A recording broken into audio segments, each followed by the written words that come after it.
श्री गणेशाय नमः। ओम नमो भगवते वासुदेवाय। माघ मास महात्म श्रृंखला में 26वां अध्याय। पथिक कहने लगा कि हे प्रेत, तुमने सारस के वचन किस प्रकार और क्या सुने थे, सो कृपा करके कहिए। प्रेत कहने लगा कि इस वन में कुहरा नाम की नदी पर्वत से निकली है। मैं घूमता घूमता उस नदी के किनारे पहुंचा और थकावट दूर करने के लिए वहां पर ठहर गया। उसी समय लाल मुख और तीखे दांतों वाला एक बड़ा बंदर वृक्ष से उतरकर जल्दी से वहां पर आया जहां एक सारस सोया हुआ था। उस चंचल बंदर ने कई एक पक्षियों को देखकर उस सोए हुए सारस को दृढ़ता से पैरों से पकड़ लिया और सब पक्षी तो उड़कर वहां से चले गए, परंतु सारसी भयभीत होकर विलाप करती हुई वहीं पर रुक गई। नींद के दूर होने तथा भय से नेत्र खोलकर सारस ने बंदर को देखा और मधुर वाणी से कहने लगा कि बंदर, तुम बिना अपराध मुझको क्यों दुख देते हो? इस संसार में राजा भी केवल अपराधियों को ही दंड देता है। तुम्हारे जैसे श्रेष्ठ प्राणी किसी को पीड़ा नहीं देते। हम अहिंसक और दूसरे के कर्मों को नहीं देखते। जल की काई खाने वाले, आकाश में उड़ने वाले, वन में रहने वाले, अपनी स्त्री से प्रेम करने वाले, दूसरों की स्त्री को त्यागने वाले, दूसरों की बुराई से दूर रहने वाले, चोरी ना करने वाले, बुरों की संगति से वर्जित, किसी को कष्ट न देने वाले हैं। सो इस प्रकार मुझ निरपराधी को हे बंदर छोड़ दो। मैं तुम्हारे पहले जन्म के वृत्तांत सुनाता हूं। यह वचन सुनकर वह बंदर उसको छोड़कर दूर बैठ गया और कहने लगा कि तुम मेरे पूर्व जन्म के वृत्तांत को कैसे जानते हो? तुम अज्ञानी पक्षी हो और मैं वन में घूमने वाला हूँ। सारस कहने लगा कि मैं अपनी जाति की स्मृति के बल पर तुम्हारे पूर्व जन्म का सब वृत्तांत जानता हूँ।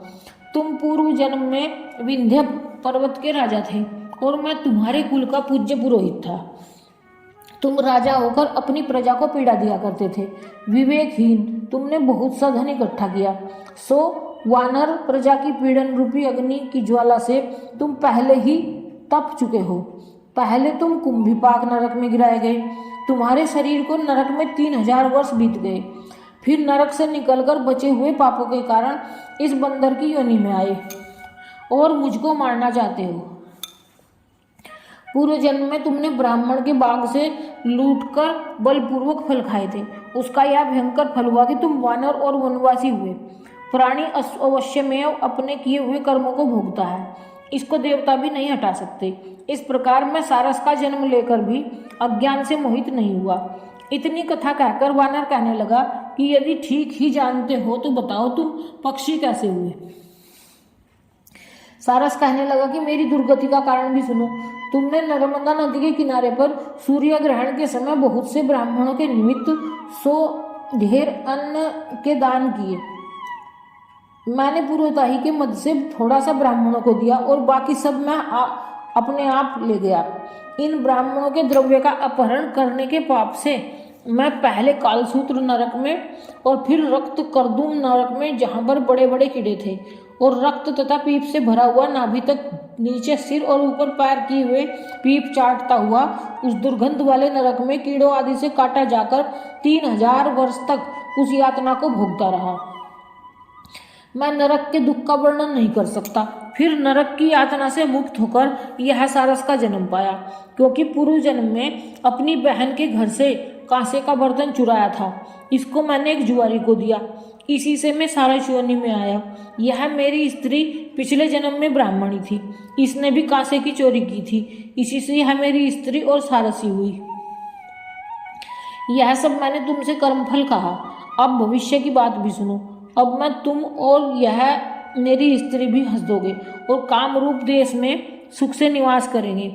फिर इसके पश्चात गौर योनि में और फिर जाकर दुर्लभ मनुष्य योनि को प्राप्त होंगे। इसमें मनुष्य पाप और पुण्य दोनों ही कर सकता है। इस प्रकार शिव की माया से यह सारा जगत मोह को प्राप्त होता है।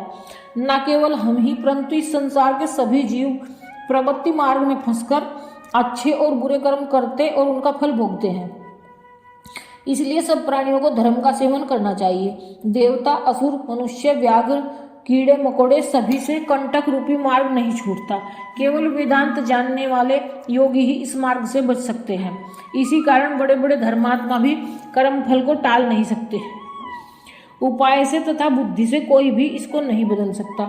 तुम पहले राजा थे, फिर नरक में गए, अब बंदर की योनि में वन में फिरते हैं और फिर भी ऐसा ही जन्म पाओगे। ऐसा विचार कर आनंद पूर्वक और धैर्य रखकर विचरते हुए काल की प्रतीक्षा करो।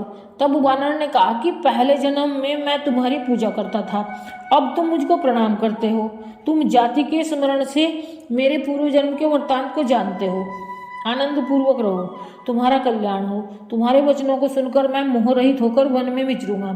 प्रेत कहने लगा कि हे पथिक, मैंने नदी के तट पर बंदर और सारस का यह संवाद सुना, तब मुझको बोध हुआ और मोह तथा शोक का नाश हुआ। इस प्रकार 26वां अध्याय समाप्त। जय श्री कृष्ण। ओम नमो भगवते वासुदेवाय।